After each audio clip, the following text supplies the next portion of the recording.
কেমন আছেন সবাই? আমি স্বপ্নিল মাহফুজ, সিভিল ইঞ্জিনিয়ারিংসের পক্ষ থেকে আপনাদেরকে জানাচ্ছি স্বাগতম।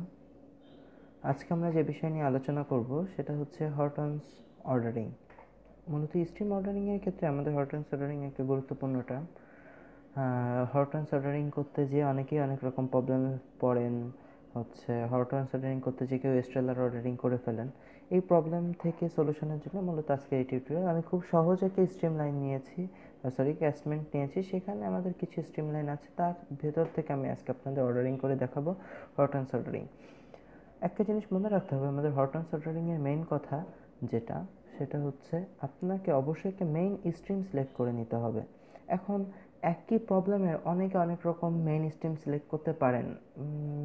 সমস্যাটা যেখানে, যিনি প্রশ্ন করেছেন তিনি শুধুমাত্র জানেন তার মেইন স্ট্রিম লাইন কোনটা। তবে মজার কথা বা আসার কথা হচ্ছে এটাই, আপনি যেভাবেই স্ট্রিম লাইন ধরেন না কেন, সবশেষে আলটিমেট রেজাল্ট আপনার একই আসবে। সো এটা নিয়ে কোনো চিন্তার কারণ নেই। ফার্স্টে আমাদের যে কাজটা করতে হবে, যে কোনো একটা মেইন লাইনকে আমি স্ট্রিম লাইন ধরে নিব, দেন তার শাখা বের করব, তারপর তার শাখা বের করব, দেন তারপর তার শাখা বের করব।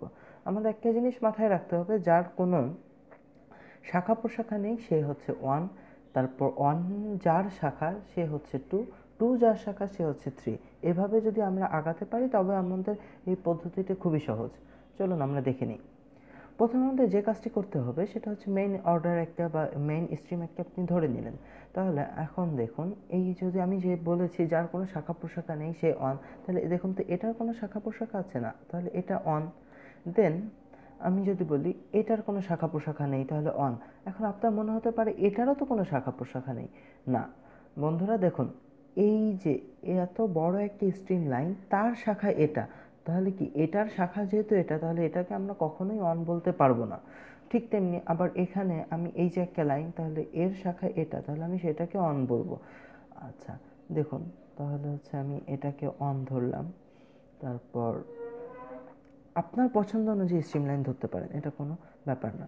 তাহলে এটাকে অন ধরলাম, এটাকে এটাকে দেন এটাকে এটাকে অন ধরলাম। তবে আমাদের এখানে তাহলে অন ধরার যে কয়টা স্ট্রিম অর্ডার, মানে 1 নম্বর অর্ডার, সে কয়টাকে আমরা বুঝতে পেরেছি। দেখে নিই, এই যে একটা on, one one one one one one one, তাহলে কত হলো? 1 2 3 4 5 6 7 8 9টা। তাহলে ফার্স্ট অর্ডার কতটি হবে? 9টা। ওকে বন্ধুরা, দেখুন আমরা তাহলে ফার্স্ট অর্ডার এখানে 9টা।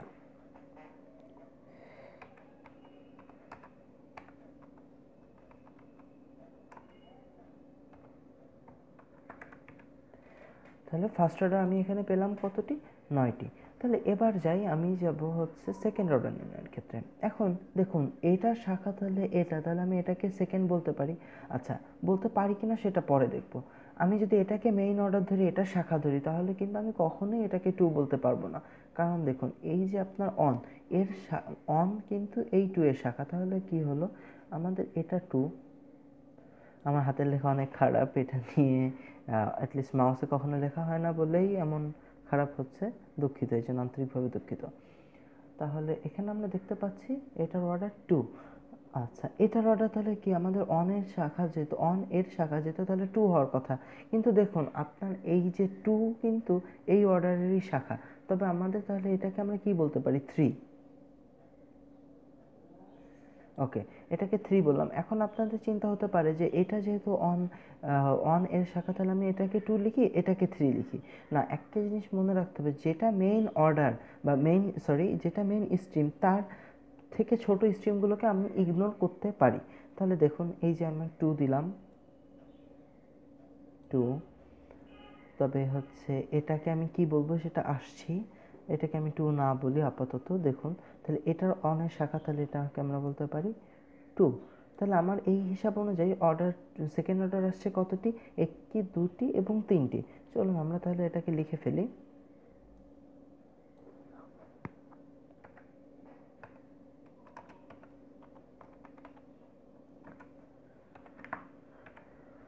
তাহলে সেকেন্ড অর্ডার আমি কতটি পেলাম? 3টি। ওকে, তবে আমাদের এটা শেষ। এবার আমরা আসবো থার্ড অর্ডার কোনটা। তাহলে এই যে আমি তো অলরেডি এখানে একটা থার্ড অর্ডার পেয়ে গিয়েছি।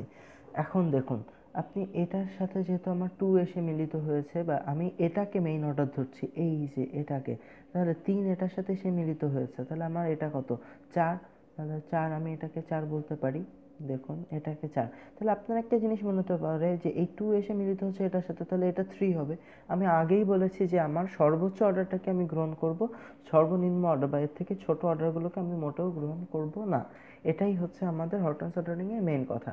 তাহলে এই যে দেখুন, এই অর্ডারটাকে আমি বড় মেইন লাইন ধরেছি, তাহলে এটাই আমার 4 number order. So 4 number order, আর আমাদের থার্ড অর্ডার এখানে পেলাম একটা। তাহলে আমি এখানে খুব সহজেই জিনিসটা বের করে ফেললাম অর্ডারগুলো।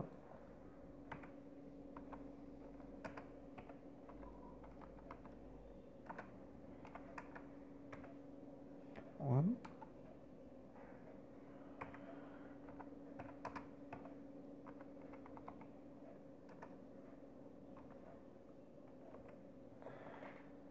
ওকে বন্ধুরা, আমরা এখানে দেখতে পারলাম হরটনস অর্ডারিংয়ের সাহায্যে কীভাবে খুব সহজে আপনি অর্ডারিং করতে পারেন।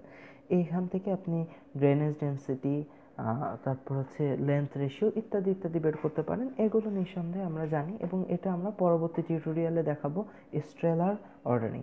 ধন্যবাদ বন্ধুরা।